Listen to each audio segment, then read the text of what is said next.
What's up guys, Crazzy Snapper is back in the studio and we're making some handles today. Why don't you stick around and check it out.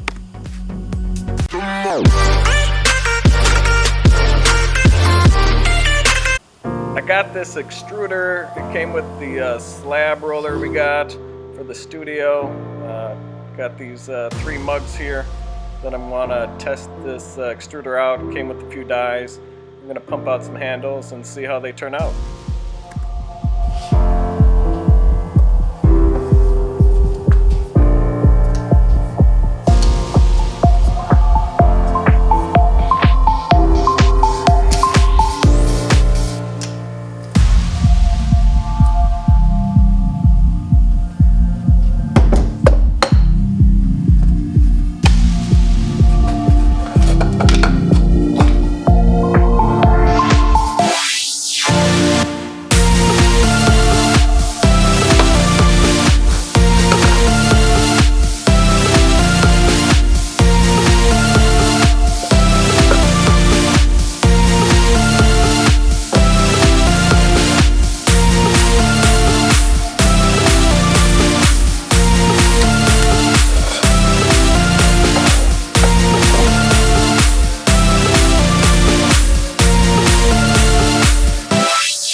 smooth out the handle a little bit.